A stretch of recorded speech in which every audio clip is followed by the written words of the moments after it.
It's hard to prove that. It says, who is this people later on? All the Kohanim and the town? So there's no Achiyavi Raya. But if they do tell that to him, we don't really have a chazaka that he was paid, that it was given. It's a weak chazaka. So if people say that it wasn't, so if the kohen says that it wasn't, so then he has to redeem himself. Who liftes b'nei liftes? It's a big question. So there's no receipt. Right. Right, that would have helped. Rashi says something interesting that the father said that they weren't, but there wasn't Adis over there, so. Oh, you're right. Very good. Rashi says not that the kohen says. They tell him that the father says that he wasn't redeemed. That's how it works. That's Yomi that the father says. Because from the kohen that wouldn't mean anything, because it could be another kohen. The father said before he passed away that he didn't get a chance to redeem the child. Very good, Yishakar, Josh. Who liftes b'nai liftes? Let's say I was actually at an event that was like this. I went to a bris, and the lady was like a sort of a hippie type of person. What's that?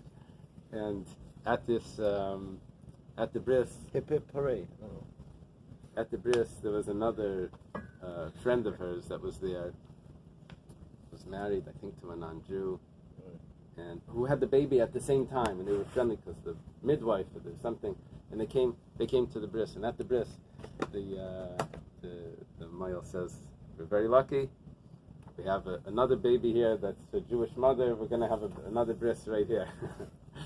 So two bris, and it was the other one came as a guest, but they did the bris right there. Really? So, yeah, it was incredible. They marry himself or something. Yes. So what they do is they wash in between. I was thinking the same thing, but it's different. So it's a bris. Here, what happened is we have a pidyon ben. You're going to the kohen, and at the kohen, the father says, the kohen tells the father, by the way, did you ever have a pidyon ben? You're also a firstborn. He tells the father, the father's coming for his son. He just had a baby. Wants to redeem the kohen says, what about you? Did you have a pidyon? He says, no, I never had a pidyon ben. My parents never did that. So he only has 5 coins.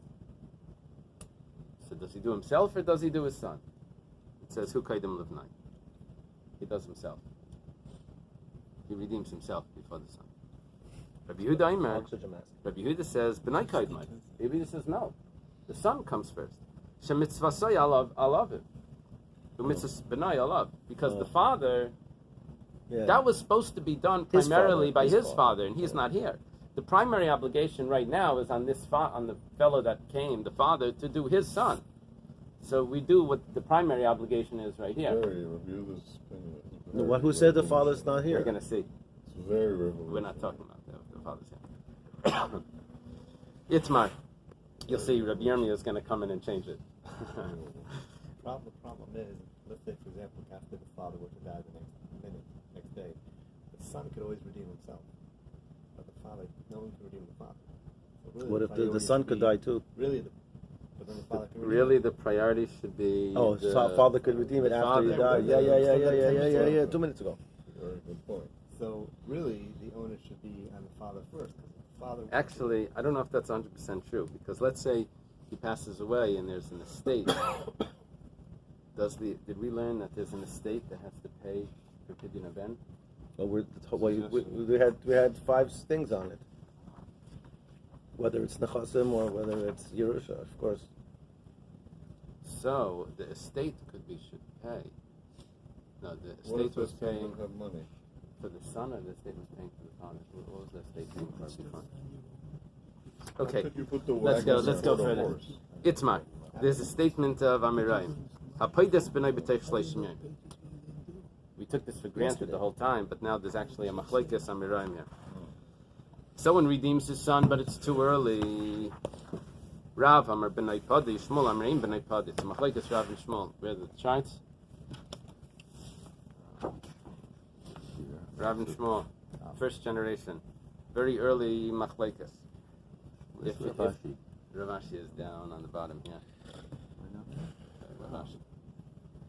You're going. Oh, you wanted to go back. The Ravashi says Linyan Avil. Yes, so that was a big jump. Where Ravashi says that everyone says that by Avelos, the 30th day is considered within the 30 days, and we said and Shmuel says that we go like the Makel. Trees. Yeah. Must be change the Girsa here. Okay, so here we have a machlekes. Rav Amar B'nai Padi, that if it was done within the 30 days, it's counted. Shmuel says, Ein B'nai Padi. Within the 30 days, it's not counted. It's not counted. We are going to have a lot of questions on this because we had all of these Mishnayos that said During 30, if he died, you take it back. Okay. The Gemara explains. The Kuli Alma, everyone says, May Achshav, that if you said that you're giving it from now, in other words, it should take effect now, Ein B'nai Padi. Within the 30 days, that doesn't take effect. But let's say you said, La'achar Shleishim Yom. Let's say you said, I'm giving you the money now, I don't know if I'm going to see you. It should take effect after 30 days. So, V'isnu l'mayis, and the money is still there. The Kohen still has the money. He didn't spend the money, and so after 30 days, it's like, it goes, makes the when the coins drop, it makes like this sound, this like jingle. Ka-ching. Ka-ching. Big ka-ching. Takes effect. So Vade B'nai Padi. For sure, his, is that a real word? Onomatopoeia? It's my phone. So, that would definitely work. Ki pligi. So where's the machlekes Rav and Shmuel? La'achar shloishim v'nesak lo amayis. It's after 30 days, but the money was already been used up. Rav Amar B'nai Padi. Rav says that it takes effect. Midi dahavia kedusha yisha, just like when it comes to a marriage. It was eaten up by the Kohen. Yeah, he spent it, so it's not there to go ka-ching and after the 30th days. So we say, Rav says that it works just like a marriage. If a person gives a woman money and says that with this money you should be married to me after 30 days, not now. Right now I'm still, hold on, there's still a few things left. After 30 days it should take effect. So if the money's not there anymore, the marriage still takes effect. If the money, even though it's Hasam, lav afagav din sakla mais havi kedushi. Havi kedushin. It's still a good marriage. So over here also, it should take effect even though there's no money, but the Kohen had the money, and it's taking effect after 30 days. Over there it's different. You could have potentially done the marriage right then. When you gave the money then, you happened to postpone it. However, you had the ability to. Right. Here, there was no potential for it to take effect now, and now it doesn't exist after the 30 days. When there's potential for it, it doesn't take effect.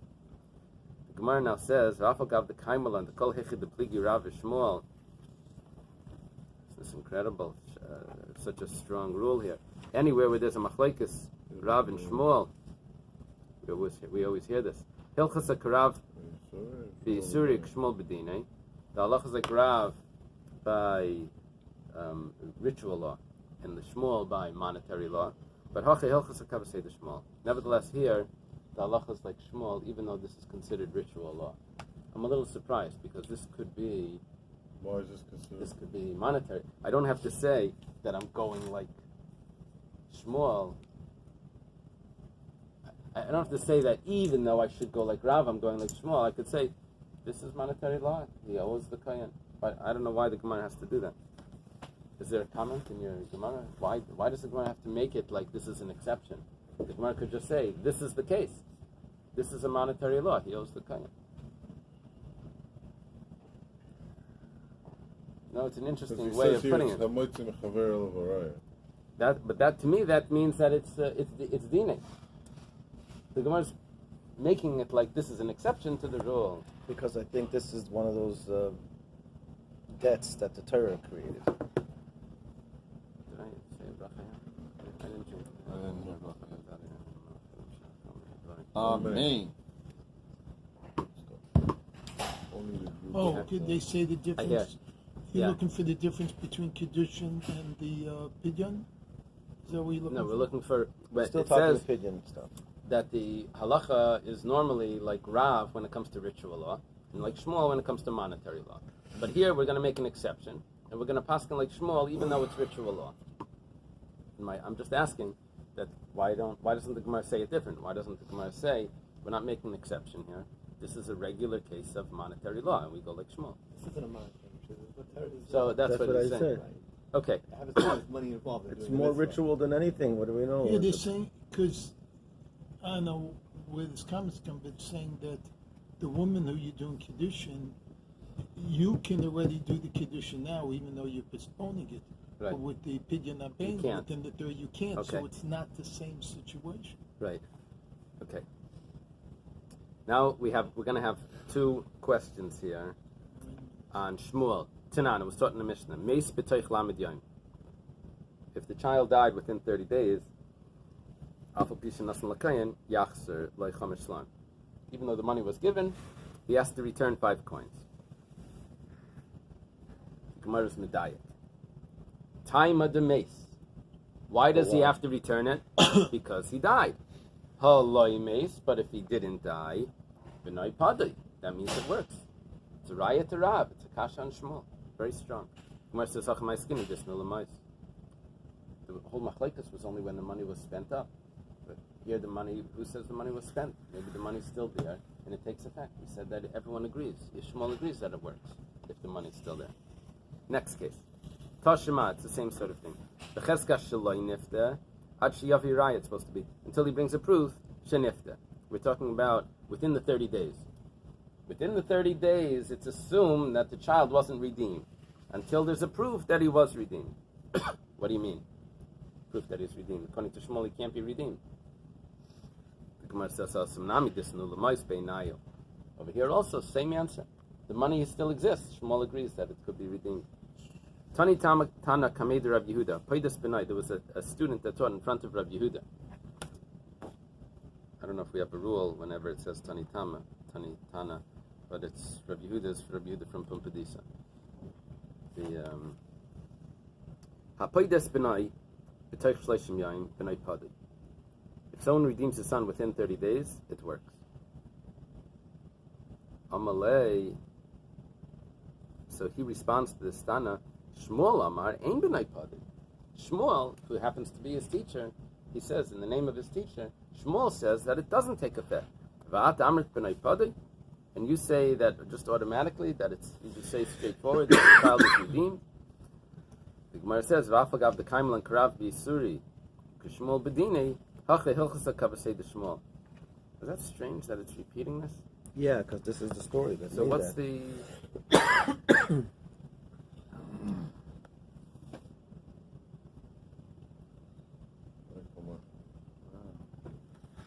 Is it strange that it repeats it? Yeah, it's bringing up a case where why that it taka happened.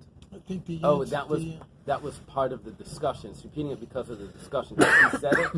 Because he said it. Because Yeah. Rabbi said it. I bet there is. I don't know. I'm not. Because you brought a following what's question happening here, against Shmuel. You brought a question. So Uh-huh.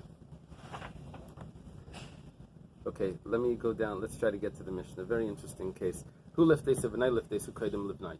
Him to redeem and his son to redeem, he comes before his son. Rabbi Yehuda said no, the son comes first because the son's obligation was on the father.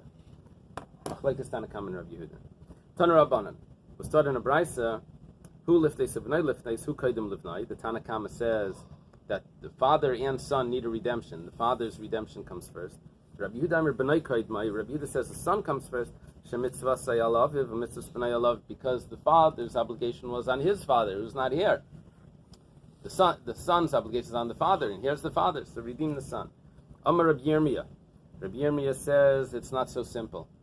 When you're not redeemed, what's your status? You're supposed to be the property of a kohen. What is that supposed to mean? Like a slave? No, I think it just means you have a mitzvah to give the kohen coins. But doesn't it say in the Pidyon of Ben, you want to take the Yeah, son? do you or want you to, wanna- right. You want to give me your son, or you Right. want to take give me the money? Right. So what does it mean, give me your son? Yeah. I don't know. Rabbi Yirmiyah says, Hakol Maidim, So many slaves, man.